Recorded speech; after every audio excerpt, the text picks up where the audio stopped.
Bismillahirrahmanirrahim. Assalamualaikum warahmatullahi ta'ala wabarakatuh. Alhamdulillahirabbil alamin. Wassalatu wassalam ala sayyidil mursalin wa ala alihi wa sahbihi wa man tabi'ahum bi ihsanin ila yaumiddin. Nawaitu ta'aluma wa ta'lim wa naf'a wal intifa' wal ifadah wal istifadah wal hatha ala tamasuki bi kitabillahi ta'ala wa sunnati rasulihi wa du'a ilal huda wa dalalata alal khairi wa ibtigha'a mardatihi wa qurbihi wa thawabihi subhanahu wa ta'ala. Allahumma faqihna fid din wa alimna ta'wil. Rabbi shrah li sadri wa yassir li amri wahlul 'uqdatam min lisani yafqahu qawli waj'al li waziran min ahli. Bismillahirrahmanirrahim. Bismillahirrahmanirrahim. Bismillahirrahmanirrahim. Bismillahirrahmanirrahim. Alhamdulillah setelah pertemuan lalu kita menceritakan sedikit tentang biografi Imam Ghazali dan bagaimana hidayah di dalam kitab-kitab tasawuf dalam madrasah Imam Ghazali. Maka kita bertemu lagi di dalam pertemuan yang kedua di dalam kitab Hidayatul Hidayah ini, dan kita akan mulai masuk di dalam kitab Hidayatul Hidayah ini insyaallah.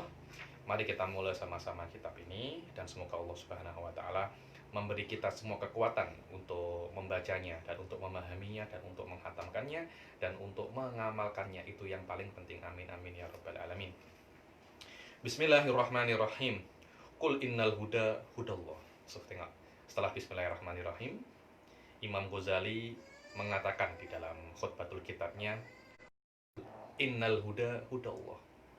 Katakanlah bahwasanya yang namanya huda, yaitu hidayah, itu milik Allah. Walaupun kita ini nak memberikan hidayah, tapi hidayah itu bukan milik kita. Makanya kita tidak bisa untuk memberikan hidayah. Yang kita bisa sebagai ustadz, sebagai orang, sebagai muslim di dalam menasihati orang-orang lain adalah menunjukkan jalan yang benar dan jalan yang salah. Itulah tugas para ustadz dan tugas para nabi, yakni menunjukkan mana jalan yang benar dan menunjukkan salah, itu saja. Kemudian untuk menjadikan orang itu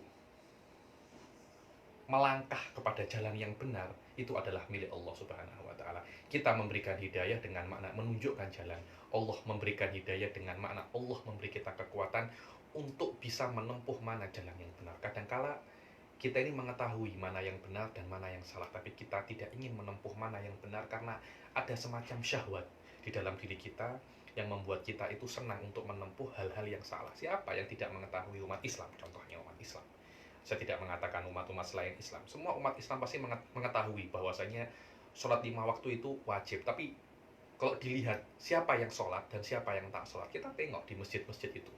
Masjid itu berapa saf setiap sholat berjamaah. Yakni kalau ada 4-5 saf, alhamdulillahirabbil alamin. Kalau kita tengok mal-mal, setiap hari parkir berjubel, parkir banyak di mall manapun, sampai mall yang ada di dalam kota kecil atau di dalam kota besar, mall itu pasti penuh. Jelas penghuni mall jauh lebih banyak daripada penziarah masjid, penghuni masjid. Padahal kita semua mengetahui masjid ini tempat yang lebih afdol daripada mall. Tapi kenapa kok masjid itu lebih sepi daripada mall? Hawa, adanya hawa nafsu, tidak adanya hidayah yang diberikan oleh Allah. Walaupun kita tahu, tugasnya ustadz, saya kira ustadz di sini sudah menjelaskan semuanya, mana tempat yang baik dan mana tempat yang buruk. Saya tak kira ustadz kurang dalam menjelaskan. Bahkan mungkin sudah, kalau menurut saya sudah surplus. Yakni para ustadz itu menjelaskan pentingnya ke masjid dan jangan terlalu banyak ke mall. Kan tetapi apa daya, yakni memberikan hidayah kepada banyak sekali orang dan menjadikan tetap masjid itu sepi daripada berbanding mall. Itulah yang ingin dikatakan oleh Imam Ghazali, kul innal huda hudallah, yakni walaupun saya ini menulis kitab ini, puncak dan hal maksimum yang boleh saya berikan kepada Anda, wahai orang-orang yang membaca kitab ini, hanya menunjukkan mana taat dan mana maksiat. Setelah itu, saya tidak mempunyai kemampuan lagi untuk membuat Anda melakukan hal yang taat atau membuat Anda menjauhi hal maksiat. Kenapa? Karena di dalam hal ini, di dalam tupoksi ini ada Subhanahu wa ta'ala. Itulah makna qul innal huda hudallah. ketahuilah bahwasanya hidayah itu milik Allah. Karena itu jangan sampai ada yang berkecil hati di antara para ustaz, di antara para habaib, yang jika sudah berdakwah lama tapi yang mendengarkan hanya sedikit. Kul innal huda hudallah. Tugas Anda hanya menyampaikan. Tugas Allah lah, domain Allah lah yang menjadikan orang-orang itu melakukan apa yang Anda katakan, hadir terhadap apa yang Anda lakukan. Tugas Ustadz hanyalah bayan wal balal, menyampaikan dan menjelaskan. Karena kenapa? Menjelaskan dan menyampaikan itu akan menjadi hujjah bainaka wa bainallah yaumil qiyamah. Ketika ada orang berbuat maksiat, Allah akan bertanya kepada orang tersebut. Apakah tidak ada kiai, apakah tidak ada habaib yang menjelaskan kepada Anda tentang apa yang wajib dilakukan dan apa yang wajib dihindari di dalam Islam ini? Ada. Kalau ada, kenapa engkau tidak melakukan? Wallahi, saya lebih banyak melihat YouTube, saya lebih banyak melihat acara-acara yang tidak relevan dengan Islam. Saya lebih banyak melihat film. Saya jarang melihat ceramah-ceramah ustadz. Hujjatun. Kalau sudah ada ustadz berceramah, sudah ada kiai yang menjelaskan, sudah ada habib yang berdakwah, tapi Anda tidak mendengarkan, hadhihi qamatil hujjah alaih. Maknanya Anda yang salah, bukan para ustadz yang salah. Ustadz hanya mendengarkan, ustadz hanya menjelaskan. Tugas Anda mendengarkan dan tugas Anda melakukan. Itulah yang ingin dikatakan oleh Imam Ghazali, kul innal huda hudallah. Alhamdulillahi haqqa hamdih. Wassalatu wassalam ala Muhammadin rasul wa ashabihi min ba'di. Amma ba'du fa'lam ayyuhal haris ala iktibasil ilm al mudhir min nafsihi sidqur rabbati fi wa farti ta'attushi ilaihi. Ketahuilah wahai al haris, orang-orang yang mempunyai semangat tinggi untuk iktibasil ilm, untuk mengambil ilmu, untuk menuntut ilmu. Al-mudhir min nafsihi sidqur raghbati fihi, yang menampakkan pada dirinya itu benar-benar. Orang-orang kalau sebagian orang itu kalau menuntut ilmu itu semacam orang lapar yang melihat makanan sedap. Yakni air liurnya itu mengalir, netes, kalau bahasa Jawa itu menetes. Netes air liurnya itu. Orang-orang penuntut ilmu juga seperti itu. Ketika melihat ilmu, ketika melihat kitab, air liurnya itu menetes. Ada orang suka ada orang itu suka bekerja, namanya workaholic. Ada orang suka shopping, shopaholic. Ada orang itu menyetir kereta-kereta atau mobil-mobil yang mahal. Saya tak tahu namanya, mungkin karholik atau apa. Yakni hobi orang itu berbeda-beda. Ada orang memang hobi akan ilmu. Annaka in kunta taksidu bitolabil ilmi al munafasata wal mubahata wa taqadduma alal akron. Kalau kamu bermaksud untuk menuntut ilmu, hati-hati. Kalau kalian ini bermaksud untuk hadir majelis taklim, menuntut ilmu itu baik, tidak ada yang menuntut ilmu itu jelek. Masalahnya adalah niat apa yang Anda niatkan ketika Anda itu hadir di dalam majelis ilmu. Niat apa yang Anda niatkan ketika Anda itu hadir di dalam majelis taklim. Kalau Anda hadir maulid, kalau Anda hadir ceramah, apa yang Anda niatkan? Kalau niat Anda itu munafasah, berlomba-lomba, yakni kamu ini hadir majelis taklim berapa? 5 kali hadir aja kok kurang ajar sama saya yang sudah bertahun-tahun berkecimpung di dalam majelis taklim. Wal mubahat, tak berbangga-bangga. Lihat nih, saya ini ashabul khidmah. Lihat, saya ini ceramah di mana-mana. Tidak ada satu jengkal pun di Indonesia yang tidak saya sentuh. Waduh, saya sudah seperti iblis saja ini. Yang mana iblis itu dulu juga berbangga-bangga bahwasanya mana ada satu jengkal di dunia ini sudah pernah saya sujudi. Jangan Anda itu berceramah, berniat untuk berbangga-banggaan. Saya itu sudah di Hadramut lama, saya sudah di Mesir, saya di bumi Syam, saya ini lama. Engkau ini masih berapa? Cemen loh. Kalau Anda menuntut ilmu hanya untuk qadum alal akron, hanya untuk lebih daripada akron, maknanya meremehkan kawan-kawan. Ini orang-orang cemen. saya ini sudah menuntut ilmu, kata ujuhin nas ilaik, dan membuat orang-orang itu lebih condong kepada agar banyak orang dekat dengan saya. Akhirnya saya mendapat banyak transferan, saya mendapat banyak amplop, saya banyak mendapat uang. Kalau hanya menuntut ilmumu itu untuk maksud itu, wallah saya kira hal-hal semacam itu rugi. Benar-benar rugi orang yang menuntut ilmu hanya bermaksud untuk membuat orang itu suka kepadanya. Kalau Anda hanya ingin viral, kalau Anda hanya ingin dikenal banyak orang, loh, ilmu itu bisa Anda buat apapun. Tapi Anda berniat menuntut ilmu hanya untuk ini, saya kira ilmu terlampau besar dengan niat seremeh ini. Wallahu alam. Wajam ikhutami dunia, wallah. Anda berniat menuntut ilmu agar mendapat gaji yang besar. Wallah, saya nak menjadi ustadz. Ustadz itu banyak sekali amplopnya, sekali berceramah berjuta-juta. Kalau di Malaysia beringgit-ringgit, beribu-ribu ringgit, ratusan ringgit sekali berceramah. Orang-orang bekerja 1 bulan dapat 4.000 ringgit. Ustadz sekali berceramah mungkin dapat 10.000 ringgit. Sekali berceramah dapat 30 juta. Setiap diundang first class. Itu namanya jam'u hutami dunia, mengumpulkan. Hutam ini reruntuhan dunia. Maknanya dunia itu hanya sisa-sisa. Ilmu yang Anda dapatkan jauh lebih berharga daripada dunia yang Anda kumpulkan. Kenapa? Karena ilmu ini akan bermanfaat di dunia dan di akhirat. Janganlah kalian itu menuntut ilmu hanya untuk dunia. Tapi kalau Anda menuntut ilmu, kemudian Allah memberi dunia, jangan ditolak. Tapi jangan sampai niat asasi dalam menuntut ilmu itu hanya untuk dunia. Biasanya orang kalau menuntut ilmu, itu Allah Subhanahu wa Ta'ala akan memberikan segalanya. Kalau dia memang benar-benar ikhlas menuntut ilmu kepada Allah Subhanahu wa Ta'ala, dunia akan ikut. Tapi jangan sampai sekali-kali Anda belajar fikih, Anda belajar nahwu, Anda belajar tasawuf, Anda belajar akidah, Anda belajar ilmu-ilmu tafsir hadis hanya untuk mengumpulkan uang saja. Fa'antasa'in fi hadmi dinik. Barang siapa menuntut ilmu hanya untuk perkara-perkara dunia, ketahuilah, maka engkau itu sudah berusaha untuk menghancurkan agamamu dan menghancurkan dirimu sendiri, dan kamu menjual akhiratmu dengan duniamu. So, ini adalah teguran. Bahkan untuk saya pun ini adalah teguran.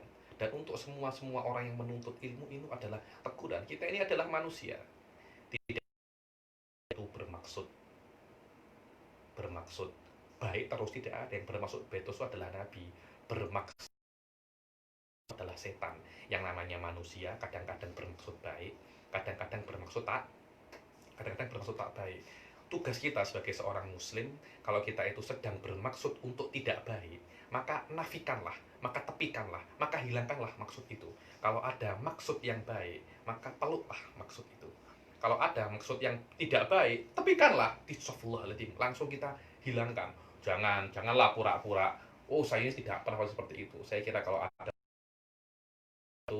itu mungkin ustadz gadungan seperti itu. Karena Anda ini manusia, sepandai-pandainya Anda, seustad-ustadnya Anda tetap manusia. Anda tetap manusia. Setan tetap bermain di dalam hati Anda. Tugas Anda sebagai orang yang mengerti agama adalah bisa membedakan mana permainan setan dan bukan permainan setan. Ketika ini permainan setan dan dia mempermainkan hati Anda dalam berniat menuntut ilmu, lebih baik Anda ini belajar ilmu ini. Kenapa? Ilmu ini banyak orang suka, akhirnya Anda berceramah, nanti banyak yang mengundang. Loh, kalau Anda berniat seperti itu, langsung beristighfarlah, astagfirullah. Ini bukan niat yang baik. Tuntutlah ilmu apapun itu untuk dengan niat untuk menjelaskan kepada orang-orang itu mana jalan yang baik dan mana jalan yang buruk, agar setelah itu tugas kita sebagai ustadz selesai. Tugas Anda bukan membuat orang itu mendapat hidayah, bukan itu. Kenapa? Karena kul innal huda hudallah. Hidayah itu hanya milik Allah. Tugas Anda sebagai seorang ustadz menjelaskan. Kemudian orang itu mau berjalan dimanapun, bukan urusan Anda. Kalau Anda memaksa orang untuk berjalan di jalan yang baik, saya kira itu sudah offset. Anda menjadikan tugasnya Allah, tupoksinya Allah, domainnya Allah, Anda bermain di situ. Karena itu Imam Ghazali dari awal, kul innal huda hudallah. Aku menjelaskan masalah ini, katanya Imam Ghazali. Aku tidak menjamin kamu akan melakukan apa yang aku nasihati. Akan sebagai seorang pengarang kitab hanya menjelaskan, kalau kamu menuntut ilmu karena dunia, maka kamu sudah menghancurkan dirimu, agamamu, dan kamu menjual akhirat dengan dunia.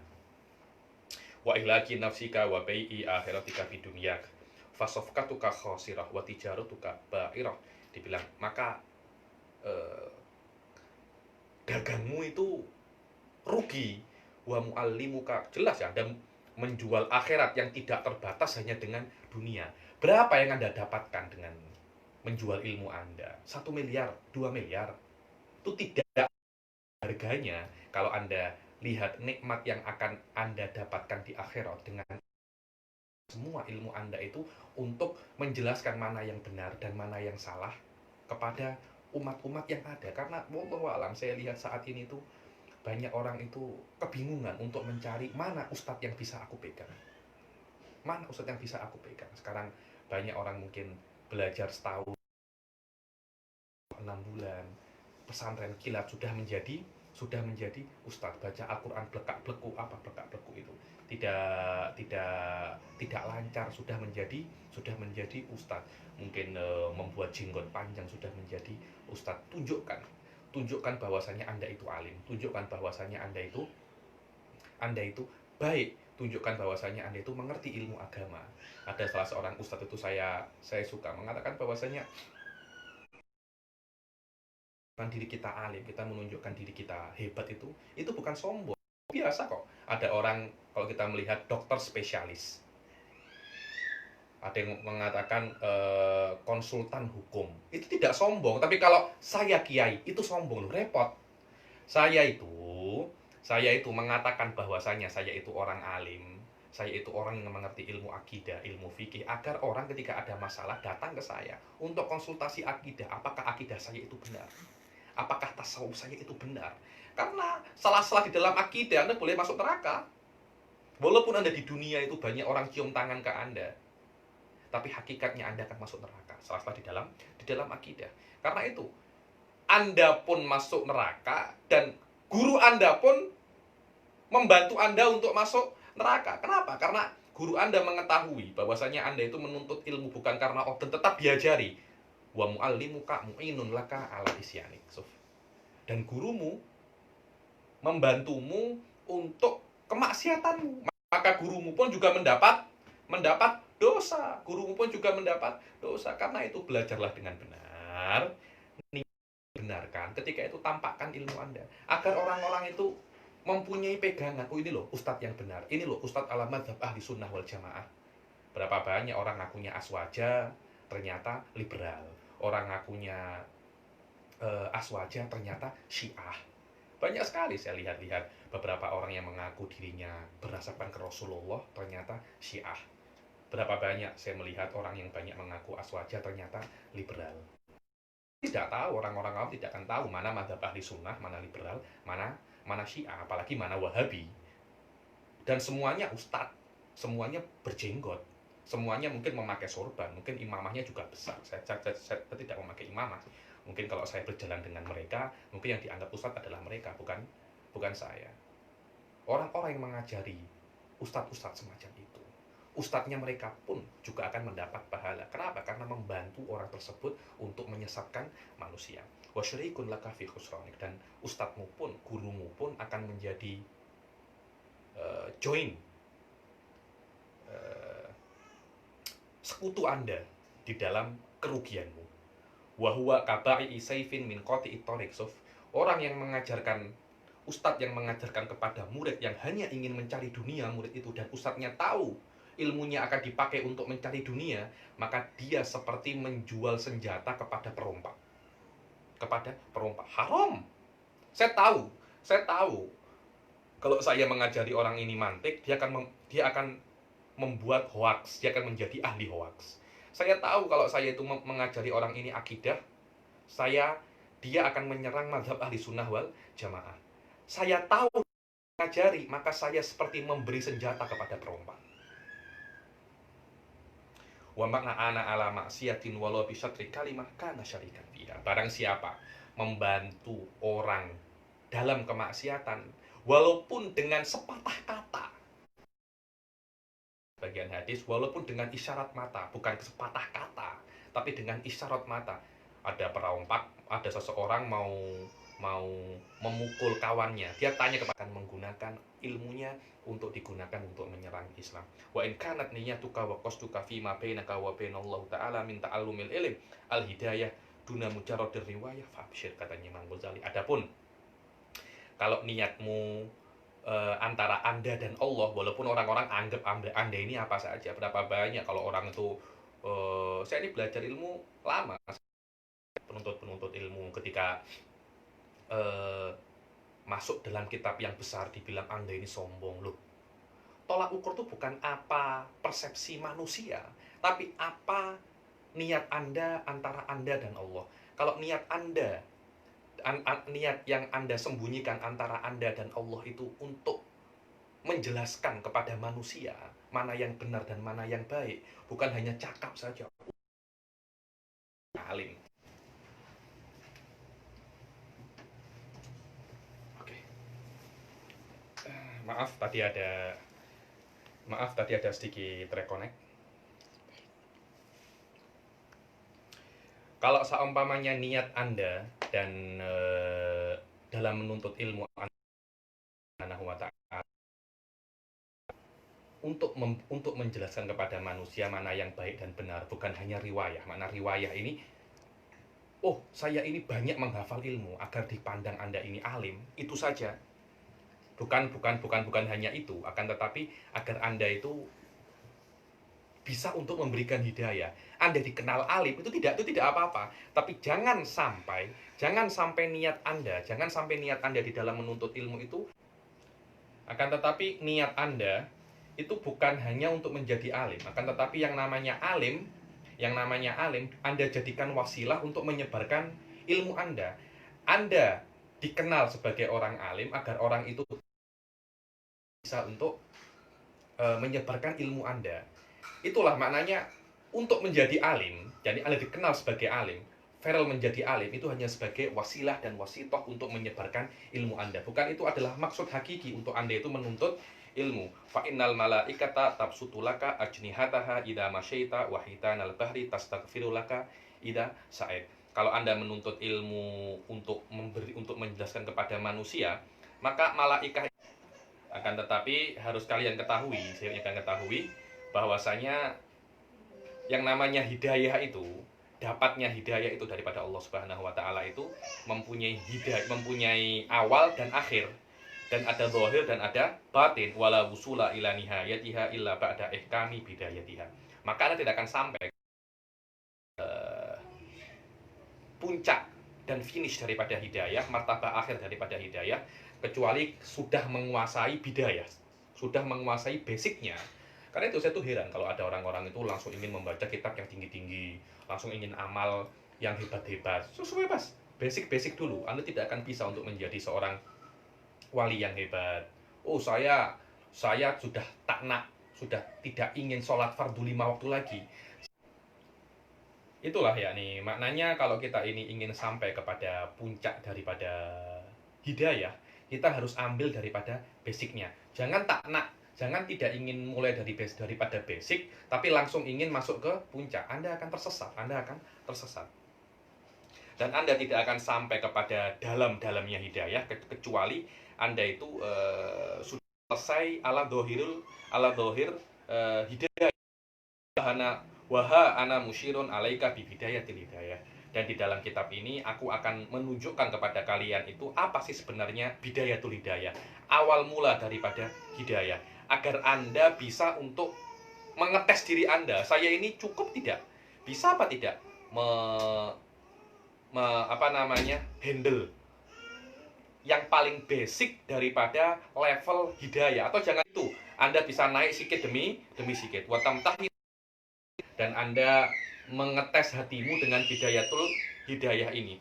Fa in sadafta qalbaka ilaiha ma'ilan wa nafsaka biha mutawi'atan wa laha qabilah fadunaka wa tatallu ila nihayat wa tatallu ila biharil ulum wal mukasyafat. Kalau Anda itu mendapatkan hati Anda itu masih ma'ilan, yakni condong kepada bidayatul hidayah, kepada tingkat yang paling rendah, dan jiwamu itu untuk menerimanya. Sudah, maknanya levelmu itu masih di dalam level basicnya di dalam hidayah. Tak usah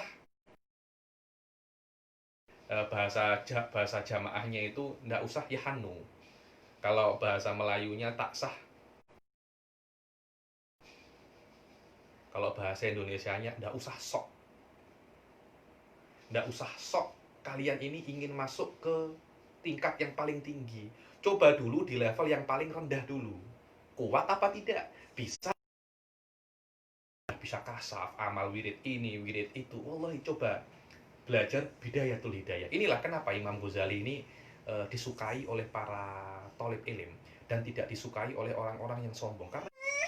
Karena itu Imam Ghazali itu apa namanya menunjukkan kepada kita itu level kita sebenarnya. Level kita sebenarnya itu banyak orang yang tidak mau menerima hakikat dirinya, dia tidak akan suka dengan Imam Ghazali. Kalau Anda, katanya, kalau jiwa Anda ketika saya jelaskan bidayatul hidayah itu tidak suka dengan apa yang disebutkan dalam bidayatul hidayah ini, maka ketahuilah bahwasanya jiwa yang membuatmu menuntut ilmu itu adalah jiwa yang buruk, yakni nafsul ammaroh bisu waqadin tahadot muti'atan li syaitonil lain. Sebenarnya jiwa yang tidak suka dengan kitab bidayatul hidayah atau apa yang saya sebutkan sampai kalian itu benar-benar terjebak dengan jebakannya. Wa qasduhu an yurawija alaika syarra fi ma'radil khair, dan maksudnya dia adalah untuk yurawij. Yurawij itu marketing, marketing kebaikan, tapi hakikatnya adalah kejelekan, yakni hanya kejelekan yang ditutup dengan kebaikan. Hakikatnya jelek tapi kalimatul haq urida bihal batil. Ini menuntut ilmu, ini datang pengajian, tapi ternyata di sana malah bertemu dengan pacarnya. Di sana berghibah, di sana ngerumpi. Lu memang sih datang pengajian, tapi hakikatnya itu adalah apa namanya, kejahatan. Hatta yulhikaka bil aksarina a'mala alladziina dhalla sa'yuhum fil hayati dunya wa hum yahsibuna annahum yuhsinuna sun'a. Dan maksudnya setan adalah untuk menjadikanmu orang-orang yang paling merugi. Fadlul ilm wa darajatal ulama, dan ketika itu setan akan menyebutkan di dalam dirimu itu apa? Oh, fadilah menuntut ilmu, fadilah hadir majelis taklim, fadilah ini, fadilah ini. Itu hanya sebagai tipuan saja, tapi hakikatnya kalian itu sudah diperdaya oleh setan. Wa ma warada fihi minal akhbari wal athar wa yulhika sallallahu alaihi wasallam. Dan menyebutkan kepadamu itu tentang fadilah-fadilah menuntut ilmu dan melupakan dari kalian Rasul sallallahu alaihi wasallam hadisnya yang maknanya barang siapa isdada ilman, barang siapa yang tambah ilmunya tapi tambah dekat kepada Allah, maknanya dia itu tambah jauh daripada Allah Subhanahu wa taala. Dan daripada hadis song dipotong apa namanya, mulutnya itu dengan gunting-gunting yang panas daripada neraka, pada malaikat Jibril, kepada mereka, fakultu man antum, kalian ini siapa kok sampai kalian itu, Rasul sallallahu alaihi wasallam ketika